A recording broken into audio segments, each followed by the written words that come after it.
Tous et à toutes, nous sommes en direct pour notre revue hebdomadaire de l'actualité avec Michael Modrikamen, le président du Parti populaire. N'hésitez pas à poser vos questions en commentaire de cette vidéo. Alors aujourd'hui, nous allons parler des F-16, nous allons parler d'Afrine, nous allons parler du permis animal et aussi nous allons parler bien évidemment des attentats de Bruxelles. C'était il y a 2 ans. Bonjour Michael Modrikamen. Bonjour Nicolas. Alors, quelles leçons retirer de ces attentats ? Tout d'abord, avant de parler des leçons, je voudrais simplement dire qu'aujourd'hui, je dis hier sur les réseaux sociaux, mais aujourd'hui, le Parti populaire entend marquer, ses membres entendent marquer leur solidarité avec les victimes. Les victimes qui, pour certaines, sont encore en train de souffrir sur le lit d'hôpital. On a vu cette jeune fille, 2 ans après, elle est toujours là à se battre, et qui ont été les grands oubliés et de la politique, et des médias, et des assureurs notamment. Et donc, je veux dire que pour le Parti populaire, nous sommes, préoccupés d'abord par les victimes. Maintenant, quant aux leçons à en tirer, il est clair pour nous que la lutte contre l'État islamiste est engagée. Elle est loin d'être gagnée. Il y a encore nombre de cellules dormantes dans notre pays, prêtes à frapper. Il y a encore des gens qui vont revenir de Syrie notamment. Et il ne faut certainement pas baisser la garde. En tout cas, le Parti populaire, lui, est déterminé à mener une lutte sans merci contre l'État islamiste et ses affidés. Et ça passe pour nous notamment par le fait que pour nous, les returnees étrangers, mais également ceux qui ont une nationalité, ne devraient jamais remettre les pieds sur le territoire. On sait qu'on les laisse rentrer. Pour nous, c'est une erreur. Donc fermeté et priorité aux victimes, finalement, c'est le même discours qu'on retrouve aussi sur l'affaire Dutroux. Oui, sur l'affaire Dutroux, on l'a dit aussi, on parle de Dutroux et des coupables et autres, et on a oublié déjà le sort tragique de Julie, Mélissa et tous les autres. Pour nous, les victimes sont prioritaires, et je voudrais redire encore aujourd'hui que, contrairement à ce que pense M. Lejeune, qui s'en est plaint, il y a au moins un parti politique et un homme politique, si je puis dire, qui l'a entendu, qui l'a compris, c'est le Parti populaire. Nous sommes solidaires avec M. Lejeune, avec ses prises de position. Pour nous, Dutroux ne doit pas sortir. Et comment si nous sommes au gouvernement, nous ferons voter une loi par laquelle le gouvernement aurait le dernier mot quant à la libération d'un Dutroux, c'est-à-dire les personnes mises à disposition, ou d'autres dangereux criminels, ou les terroristes, pour dire ce genre de personnage doit rester en prison. La sécurité publique est en jeu. Nous ne voudrions pas que d'autres victimes innocentes tombent entre les mains de prédateurs comme Dutroux. Eh bien, le message est clair. Puisque nous parlons alors d'autres partis politiques, il y a eu plusieurs sondages ces 2 dernières semaines. Oui, alors il y a eu des sondages qui nous mettent à 5%, sans tout révéler parce que ce sera publié dans les 2 jours. Il y a un autre sondage extrêmement important qui vient d'avoir lieu, avec près de 5000 sondés, donc un panel beaucoup plus important que les sondages qu'on a évoqués jusqu'à présent, et qui nous place bien au-dessus des 5% qu'on nous accordait jusqu'à présent. Donc je pense que le réveil citoyen est bien là. Nonobstant toutes les difficultés, le boycott et autres, beaucoup effectivement commencent à nous rejoindre et ont compris. Et donc c'est extrêmement encourageant à 6 mois des élections communales et surtout 1 an de la campagne des élections fédérales et régionales et européennes. La commission de la Chambre a approuvé mercredi la proposition de retrait partiel donc de 15% de la dotation du Prince Laurent à 12 voix pour et 1 voix contre. Oui, là je suis quand même étonné de voir qu'on puisse comme ça traîner le prince devant une commission et le voir condamné. Parce que qu'est-ce qu'il a fait finalement? Il a assisté à un événement où il a coupé un gâteau et où assistait le chef d'état-major de la marine belge et d'autres hauts gradés officiers. Il n'a fait aucune prise de position dans le cadre d'un événement avec la Chine, qui est un État avec lequel nous entretenons des relations bilatérales tout à fait normales. Et on vient maintenant vouloir lui raboter 15% de la dotation. Alors 2 choses, 2 remarques. Ceux qui l'ont condamné ou vont le condamner demain à la Chambre, ils sont aussi mandataires publics. Ils sont bourgmestres, conseillers communaux, échevins. Ils ont eu d'autres responsabilités, ministres pour certains, ont été ministres. Est-ce qu'ils n'ont jamais commis d'erreur? hein, et s'ils ont commis des erreurs, est-ce qu'on les a sanctionnés comme ça dans une audience publique et on leur a pris une partie de leur salaire? Non, bien évidemment, poser la question, c'est y répondre. Et deux, j'ai un peu l'impression aussi qu'il y a une chasse à l'homme. On a vu un article du Vif la semaine dernière qui démontre que depuis quelques années, le prince Laurent, enfin une de ses ASBL, a obtenu une créance exécutoire contre l'État libyen. Et la Belgique, au lieu de l'aider, a pris pratiquement fait et cause pour l'État libyen contre le prince, sans doute pour négocier une hypothétique place au Conseil de sécurité où il faudrait le soutien, entre autres, de la Libye. Mais en tout cas, les intérêts du prince ont été négligés. On sent qu'il est effectivement, qu'il n'est pas aimé dans les milieux politiques. Et on a un peu l'impression que tout ça vire au règlement de compte. Donc en tout cas, au niveau du Parti populaire, dans l'audience publique, nous soutiendrons sa position pour estimer que cette sanction est complètement disproportionnée. Alors, ce mercredi, la VRT a publié une enquête qui montre qu'il y a bien eu une manipulation au sein de la hiérarchie de l'armée au sujet du remplacement des F-16. Donc, des personnalités importantes de l'armée savaient que ces avions pouvaient encore être fonctionnels et auraient eu l'information. Alors, d'abord, c'est une décision in fine politique. Donc, il est clair que si des militaires ont indûment et volontairement retenu des informations importantes, ils doivent être sanctionnés, soyons très clairs. Maintenant, le dossier du remplacement des F-35 est un dossier extrêmement sensible. Nous pensons que l'armée doit être à niveau, mais en même temps, c'est un investissement colossal. Hein. On parle de dizaines de milliards sur plusieurs dizaines d'années. Et surtout, on peut se poser la question si la Belgique doit se doter tout de suite de F-35 au prix où ils coûtent, d'autant que je suis un petit peu ce dossier. Ces F-35 sont extrêmement chers encore pour l'instant. Deux, on voit qu'ils font encore leur maladie, hein, donc ils sont loin d'offrir toutes les capacités qu'on veut bien leur donner. Et donc s'il y a une possibilité de prolonger les F-16 de 7 ans, j'ai même lu de plusieurs dizaines d'années, je pense que cette option doit être considérée très sérieusement au regard des coûts de remplacement du F-35. La Belgique aujourd'hui doit, à mon avis, avoir des priorités, avant tout des priorités intérieures. Nos routes sont en piteux état, notre justice ne fonctionne pas, même les casernements, pour parler de l'armée, sont en piteux état. Nos militaires, on l'a écrit dans Le Peuple, sont dans des conditions déplorables.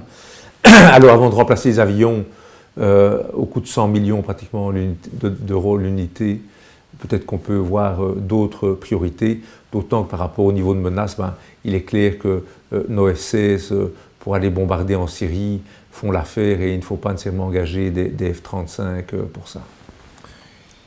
J'en profite pour rappeler à tous nos auditeurs qu'ils peuvent donc aussi poser des questions en commentaire de la vidéo. Nous allons un peu quitter la Belgique pour aller chez nos voisins français. Donc lundi, le Premier ministre français Édouard Philippe a annoncé un plan pour lutter en ligne contre le racisme et l'antisémitisme, notamment pour donner des amendes aux réseaux sociaux s'ils ne retirent pas les posts haineux dans les 24 heures, donc une amende qui pourrait aller jusqu'à 50 millions d'euros.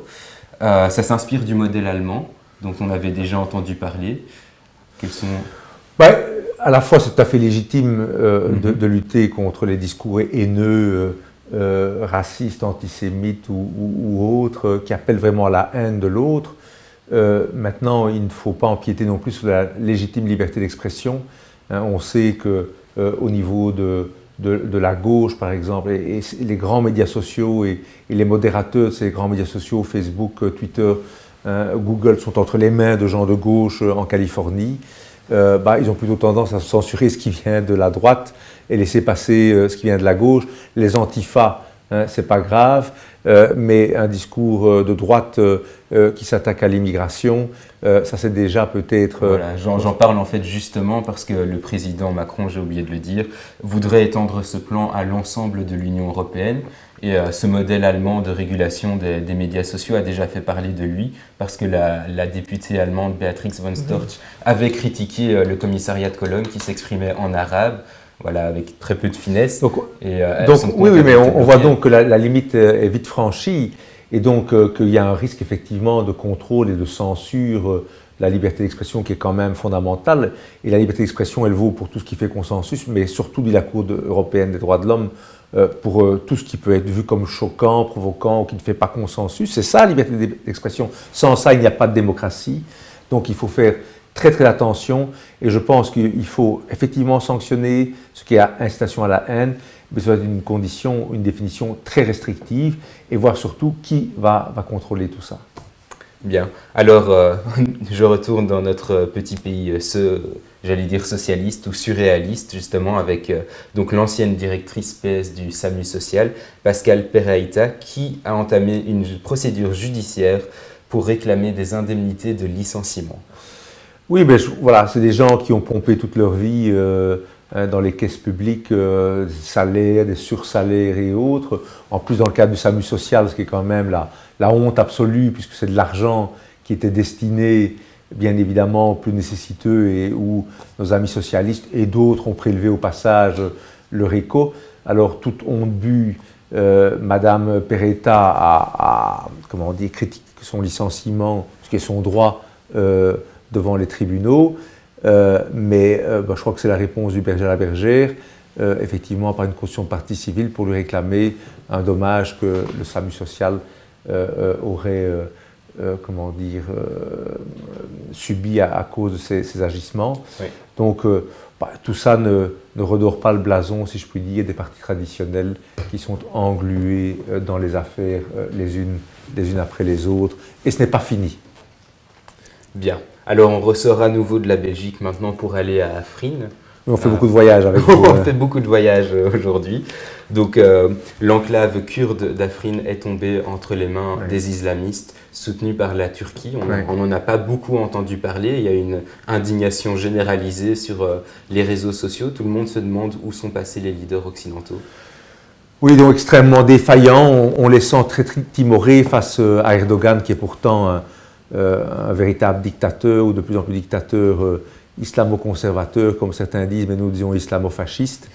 Il vient de liquider l'enclave d'Afrin qui était tenue par les Kurdes qui sont d'un courage extraordinaire, les Kurdes qui sont nos alliés, qui nous ont aidés à battre l'État islamique. Et dans l'indifférence générale, on s'en prend aux Kurdes parce que la Turquie ne veut pas d'un État kurde à ses portes ou qui pourrait empiéter sur la Turquie. Il y a eu des massacres extrêmement importants, il y a des centaines de morts parmi les civils. C'est inacceptable, nous condamnons la Turquie. Pour nous, elle n'est plus un allié sur qui on peut vraiment compter. Se pose la question de son rôle d'ailleurs dans l'OTAN, qui mérite d'être posée. Et je voudrais simplement dire que s'il y a bien aussi un État, enfin, plutôt une nation, qui mérite un État, qui mérite la souveraineté et l'indépendance, ce sont les Kurdes. Les Kurdes sont les grands oubliés des accords Sykes-Picot et du début du XXe siècle. Et ils ont toutes les qualités, ils ont un territoire, ils ont une langue, ils ont une homogénéité culturelle, ils ont le courage. Donc ils ont toutes les caractéristiques pour être un État. Et nous pensons en tout cas qu'au niveau de l'Europe, il faudrait les reconnaître en tant que tels. C'est quand même l'occasion de rappeler que dès les premières attaques à Afrin, le Parti populaire avait été le premier à communiquer officiellement sur cette affaire en affichant son soutien justement au peuple kurde et en condamnant les actions d'Erdogan en Syrie. On n'a pas entendu la gauche d'ailleurs là-dessus, ou très très peu, ils sont gênés, même les autres partis.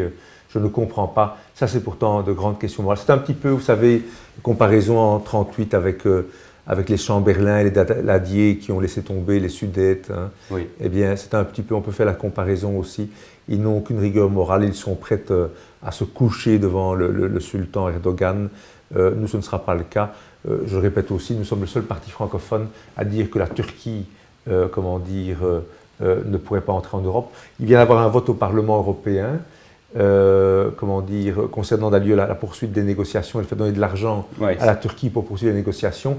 Tous les partis, en ce compris les représentants du MR, ont voté pour donner de l'argent à la Turquie pour poursuivre les négociations d'adhésion. Il faut le dire, nous sommes le seul parti à nous opposer à l'entrée de la Turquie dans l'Europe. Le MR, le PS, le CDH, Écolo sont pour la poursuite des négociations et l'entrée in fine de la Turquie. Nous pas, ça doit être dit très clairement. Bien. Alors, c'était un peu le moment churchillien, justement, de ce direct sur le manque de dignité de nos leaders. Maintenant, nous pouvons revenir à des choses plus quotidiennes en parlant du permis animal. Donc, c'est une réforme qui est défendue par les défenseurs, justement, du bien-être animal. Donc, ce permis serait donné gratuitement à toutes les personnes majeures en Wallonie. Il serait retiré en cas de maltraitance. Ça pourrait faciliter, on va dire, la détection des gens qui ne prennent pas soin des animaux. Oui, c'est une idée intéressante. Je crois que, tout d'abord, il faut rappeler que pour nous, le bien-être animal est une priorité. Oui. Nous sommes pour la reconnaissance des droits animaux dans la Constitution, éventuellement une espèce de personnalité juridique aussi qui permettrait de poursuivre en justice, justement, les associations pourraient poursuivre en justice au nom des animaux. Ça pourrait être extrêmement intéressant pour poursuivre justement la maltraitance. Nous sommes contre l'élevage industriel, contre l'élevage industriel des poules, des lapins ou même des ovins et des bovins qui sont parfois dans des conditions terribles. Nous sommes contre l'élevage pour la fourrure, nous sommes contre le transport animal. Alors bon, voilà, cette idée de permis, bon, et à la fois je comprends l'idée, parce que des gens puissent être écartés après. Maintenant, c'est aussi de la surréglementation. On se rend compte que si demain, là, le permis serait donné automatiquement, mais par contre, ce serait évidemment une dérive si demain on nous dit que le permis, il faut d'abord le demander pour s'acheter un chien ou un chat. Nous, au Parti populaire, nous sommes pour des règles claires, simples et pour le minimum de paperasserie. Et pour une justice efficace aussi. Et pour surtout une justice efficace, parce que ce qu'il faudrait surtout, c'est que les gens qui commettent des abus contre les animaux soient lourdement condamnés, effectivement. Eh bien, nous pouvons déjà alors passer aux questions des auditeurs. Donc, nous avons une première question sur les mesures concrètes, parce qu'on parle beaucoup effectivement du trou, mais quelles seraient les mesures concrètes pour l'empêcher de sortir? Mais je crois que les mesures très concrètes, c'est que, voilà, après ces peines incompressibles, il est mis à disposition du gouvernement. Ça veut dire concrètement que le gouvernement, avant, pouvait s'y opposer. On a transféré ça au tribunal d'application des peines. C'est lui qui décide in fine, donc des juges. Et comme je l'ai dit, il faut pour nous revenir à la loi telle qu'elle était avant, avec un ultime, même si c'est le tribunal d'application des peines qui décide, mais il faudrait un droit de veto du gouvernement qui pourrait dire, même si le tribunal d'application des peines a dit qu'il pouvait sortir, nous, au niveau du gouvernement, au niveau réunion au Conseil des ministres, au nom de la sécurité publique, de l'ordre public, nous nous opposons à la libération d'un Dutroux ou d'un autre criminel de son genre, ou demain d'un terroriste qui a tué des dizaines de personnes et qu'on viendra libérer après 10 ans ou 15 ans, comme le risque peut exister. Ça, c'est très concrètement revenir à l'état antérieur et que le gouvernement, les politiques, prennent leurs responsabilités. Parce que le problème, il est là. Pourquoi est-ce que ça a été transféré aux juges? Parce que le gouvernement, les politiques ne voulaient plus assumer en disant si on libérait quelqu'un, ce n'était pas eux, c'était les juges. Et bien, nous disons, un politique qui est élu, il doit prendre ses responsabilités en matière du trou, justement. Et nous avons une deuxième question sur le silence assourdissant, justement, encore des leaders occidentaux à propos de ce qui se passe en Afrique du Sud. Oui, donc là, il y a des choses... Après les quelques années de Mandela, on voit maintenant qu'on est en train de passer à la chasse à l'homme blanc, et notamment des dizaines de milliers de fermiers pourront être maintenant expropriés sans aucune compensation, d'un côté, et en plus on voit de plus en plus d'assassinats ou de violences extrêmement graves contre ces fermiers, et on voit qu'il n'y a aucune réaction, nous les condamnons évidemment, et nous disons que l'Afrique du Sud est sur la mauvaise pente. Elle est sur la pente de la guerre civile. De la guerre civile et du Zimbabwe. Le Zimbabwe, la Rhodésie, l'ex-Rhodésie, qui était le grenier à grains de l'Afrique. Et aujourd'hui, les gens crèvent de faim après 30 ans de dictature ou 40 ans de dictature de Mugabe, qui vient de prendre un terme, où on a justement introduit toutes ces mesures favorables aux Noirs et d'expropriation des Blancs, et maintenant plus rien ne fonctionne. Eh bien, l'Afrique du Sud, qui était pourtant un modèle de développement, eh bien, va sombrer aussi. Et parce que l'homme blanc qui fait tourner les choses correctement, on le met de côté, on l'exproprie, on le violente, et finalement, les Blancs partiront, et les Africains du Sud crèveront de faim, comme dans tellement d'autres pays d'Afrique. L'Australie envisage déjà d'accélérer les procédures de visa, justement, pour les Afrikaners. Mais effectivement, nos médias, tellement complaisants, parlant de racisme, là, ne voient rien à redire. Nos grands défenseurs des droits de l'homme non plus. Nous disons que s'il y a du racisme évidemment condamnable contre le noir, contre l'arabe, contre qui que ce soit. Le racisme anti-blanc est tout aussi condamnable et nous, comme blancs, devrions nous en préoccuper par priorité aussi. Bien. Alors, j'ai encore une autre question, c'est quelle est votre position sur le port d'armes citoyen? Alors, tout d'abord, nous l'avons toujours dit qu'en matière de détention d'armes, nous étions favorables à la détention d'armes à domicile pour se défendre, moyennant bien sûr examen et autres, mais ça pouvait être un motif légitime. Et puis pour le port d'armes citoyen, nous pensons aussi que certaines catégories, moyennant évidemment des permis, des examens, et notamment des examens pratiques en matière de tir tactique, devraient pouvoir porter une arme. Ce sont bien sûr les policiers hors service, comme on dit, demain les membres de la garde citoyenne nationale que nous voulons mettre en œuvre.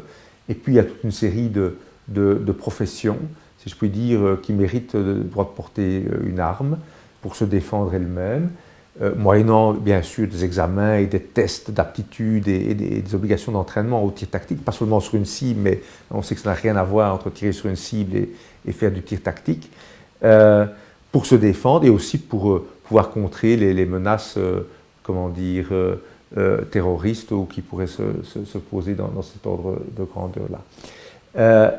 Il faut savoir que ce n'est pas le système américain où tout le monde pourrait porter une arme n'importe comment, soyons très clairs, mais nous pensons que ça doit être plus large que ce qui existe aujourd'hui. Et la même personne nous pose des questions sur comptez-vous promouvoir l'usage des crypto-monnaies? Alors c'est un vaste débat la crypto-monnaie parce qu'il y a d'abord une vraie crypto-monnaie et puis il y a des schémas extrêmement douteux puisqu'il n'y a aucune régulation là derrière. Alors la crypto-monnaie elle est intéressante parce que c'est une alternative effectivement aux monnaies organisées par les banques centrales. Maintenant quand je vois que le minage sur la crypto-monnaie prend autant d'énergie qu'un pays comme l'Irlande pour le minage, je me dis qu'il y a quand même là aussi une vraie question en termes environnementaux pour arriver à une monnaie qui finalement ne concerne que quelques centaines de milliers de personnes. En plus, nous savons aussi que même si elle a fait l'objet de beaucoup de spéculations, qu'elle a enrichi beaucoup de gens, elle est un vrai facteur de liberté, soyons clairs, elle est aussi un vrai facteur d'abus par tous ceux qui ont des activités criminelles, qui blanchissent et autres, puisqu'il n'y a aucune traçabilité de qui détient réellement cette crypto-monnaie. Donc voilà, mitigé à examiner, mais nous n'avons pas de position définie. Je crois qu'on peut juste indiquer aujourd'hui le contexte. Et alors par contre, il y a les crypto-monnaies, puis alors il y a la technologie de blockchain, on va dire, sur lesquelles se basent les crypto-monnaies. Qui est en train de révolutionner le monde. Qui est en train de révolutionner notamment la finance avec la désintermédiation bancaire. Ça, c'est déjà un peu plus régulé. Oui, mais ça, je crois que c'est une évolution. Je dis, notre monde est en train de changer de manière drastique, il faut le reconnaître. Et le blockchain, comment dire, y contribue. En ce qui nous concerne, nous, tout ce qui peut aller vers plus de liberté, plus de créativité pour les gens, nous y sommes favorables, bien évidemment. Donc, demain, chaque Belge pourra devenir sa propre banque.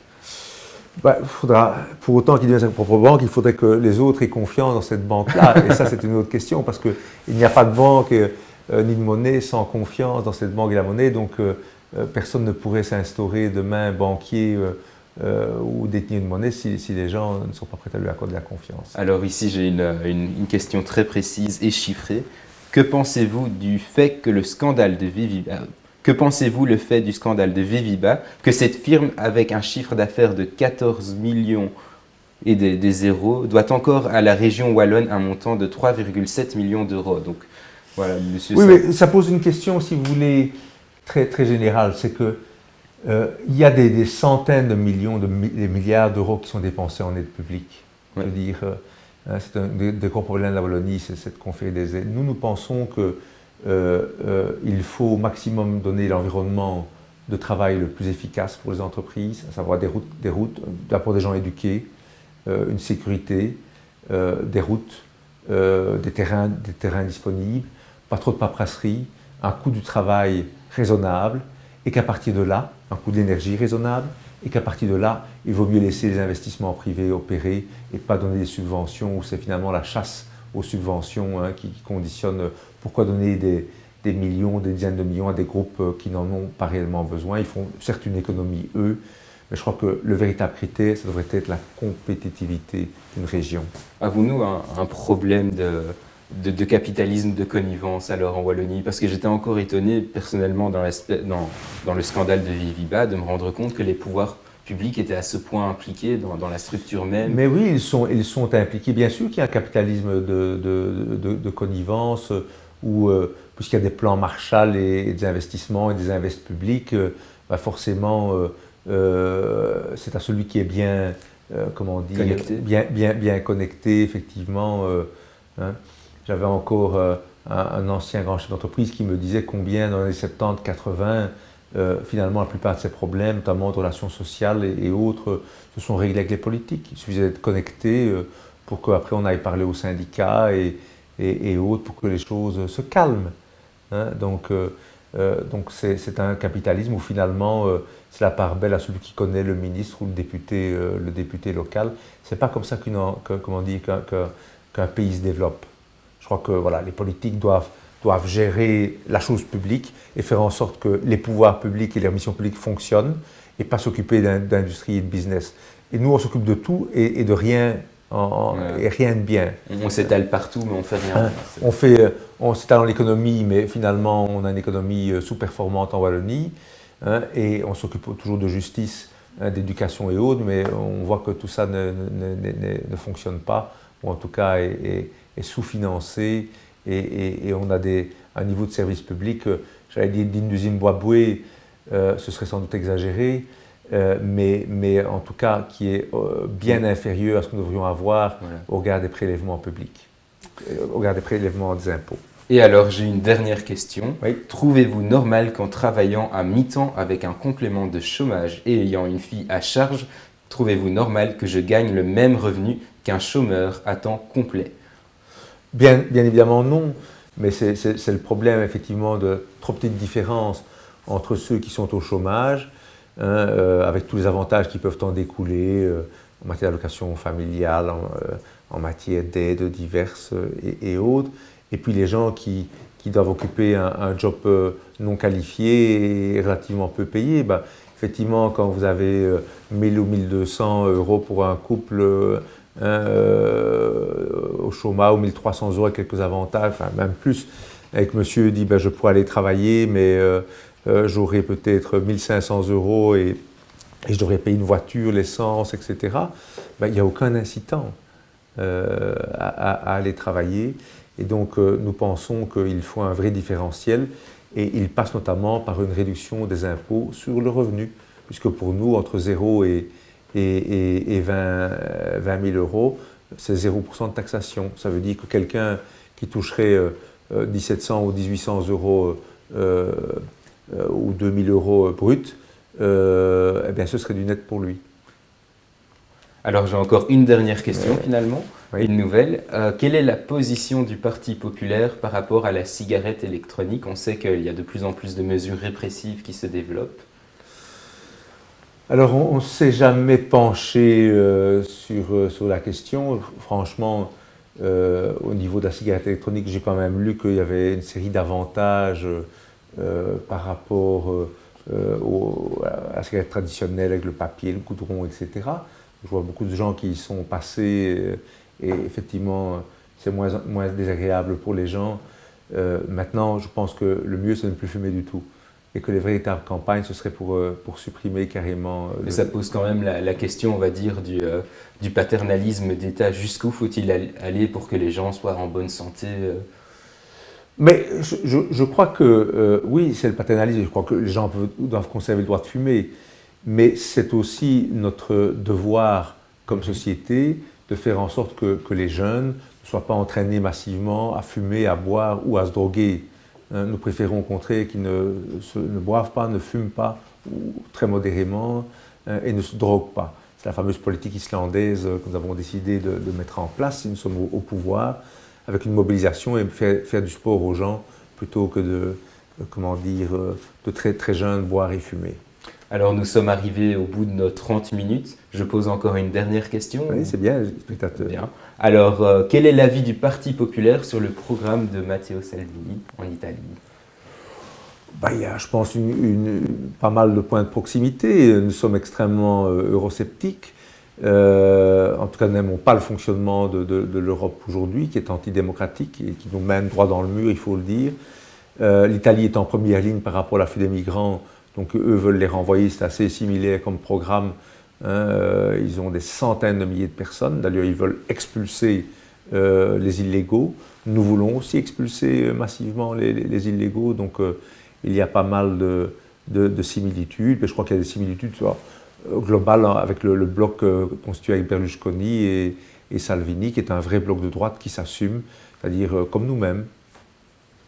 Eh bien voilà, je pense que nous sommes arrivés au bout. En tout cas, merci pour toutes vos réponses. Je pense que merci. Nous sommes heureux de pouvoir nous adresser directement aux internautes. Likez après le direct, partagez surtout les vidéos, partagez-les sur Facebook, partagez sur YouTube, elles seront également sur les chaînes YouTube.